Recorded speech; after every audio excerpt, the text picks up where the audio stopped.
ঐতিহ্যমণ্ডিত যোৰহাটখনৰ হাতীগড় ভোগদৈ চকুলাই ইত্যাদিকে ধৰি এই জেগাবিলাকত যেনেধৰণে বিভিন্ন ব্যক্তিয়ে বিভিন্ন দৃষ্টিবিজ্ঞানী বনিয়াই সংৰক্ষণ কৰিবলৈ লৈছে তাক লৈ পেলাই আমাৰ আপত্তি আছে।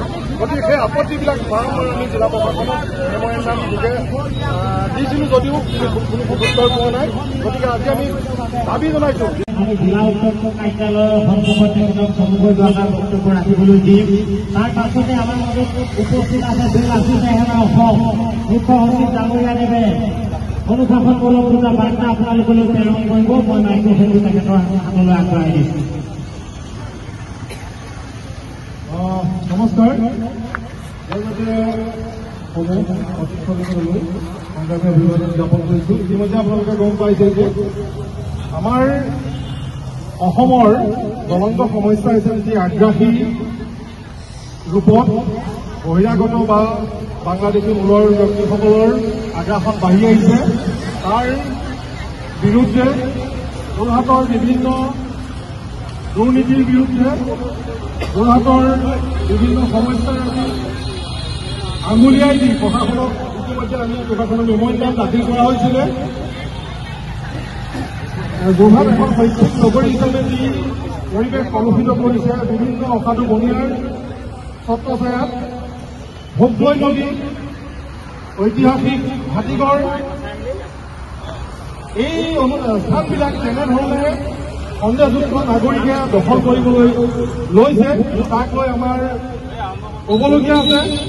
গতিকে আমি জিলা প্ৰশাসনক কেইবাখনো ইতিমধ্যে মেমৰেণ্ডাম দাখিল কৰা হৈছিলে, তাৰ কোনো সদুত্তৰ পোৱা নাই। সেয়ে আমি তেখেতসকলক পুনৰবাৰ এখন মেমৰেণ্ডাম পঠাই থাকে আমাৰ এই ধৰণা কাৰ্যসূচীৰে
জিলা উপায়ুক্ত মহোদয়ৰ যোগেদি অসম চৰকাৰৰ মাননীয় মুখ্যমন্ত্ৰী মহোদয়দেৱলৈ যিখন আমি স্মাৰকপত্ৰ প্ৰদান কৰিছোঁ সেই স্মাৰকপত্ৰ সন্মান কৰিছোঁ।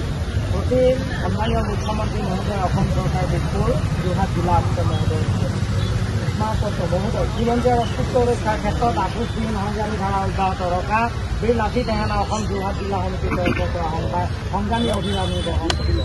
আপোনাক 2 নম্বৰভাৱে জনাওঁ যে বৰ্তমান সময়ত বিভিন্ন দুষ্কৃতিকাৰী যোৰহাটৰ সমাজ ব্যৱস্থাত যি কাৰুকাৰ্যৰে ম্লান পেলোৱাৰ উপক্ৰম ঘটিছে তাৰ ফলত ইতিহাস প্ৰসিদ্ধ যোৰহাট জিলাখনলৈ অমানুষা কৰি আহিছে। গতিকে যোৰহাট জিলাখনৰ মান মৰ্যাদা ৰক্ষাৰ স্বাৰ্থত আমাৰ জনাবলগীয়া আপোনালোক দাবী 1 নম্বৰ, যোৰহাট জিলাত দীৰ্ঘদিন ধৰি অবৈধভাৱে বিভিন্ন ব্যক্তিৰ আৱৰ সম্পত্তি বেদখল কৰি দুষ্কৃতিকাৰীয়ে যোৰহাটখনক কালিমা সানিছে, যাৰ কাৰণে ভুক্তভোগীয়ে বছৰ বছৰ ধৰি নিজৰ সম্পত্তিৰ বাবে আইনৰ মেৰপাকৰ বোজা ল'বলগীয়া হৈছে। তেনে দুষ্কৃতিকাৰীৰ ওপৰত তৎকালীন ব্যৱস্থা গ্ৰহণ কৰিবৰ বাবে মহোদয়ে আহ্বান জনাইছে।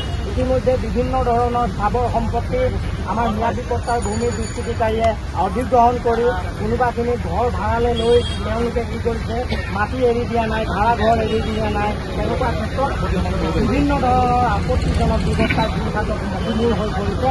এনেকুৱা ধৰণৰ ব্যৱস্থাৰ ওপৰত তেওঁলোকে চিভিল কেছ কৰি প্ৰতিটো সময়ত যোৰহাট জিলা প্ৰশাসনে জনসাধাৰণক প্ৰতিটো সময়ত ফাঁচলিং দিয়া দেখিবলৈ পোৱা গৈছে। গতিকে এই ক্ষেত্ৰত বিহিত ব্যৱস্থা ল'বৰ বাবে যোৰহাট জিলা প্ৰশাসনৰ লগতে অসম চৰকাৰলৈ আমি আহ্বান জনাইছোঁ। 2 নম্বৰতে হৈছে যোৰহাট জিলাত বৰ্তমানে বহুতো চৰকাৰী ভূমি বেদখল কৰি বিভিন্ন দুষ্কৃতিকাৰীয়ে আত্মসাৎ কৰিছে, যাৰ ফলত চৰকাৰে নিজৰ ৰাজহৰ পৰা বঞ্চিত হোৱাৰ লগতে বহু অচিনাক্ত ব্যক্তি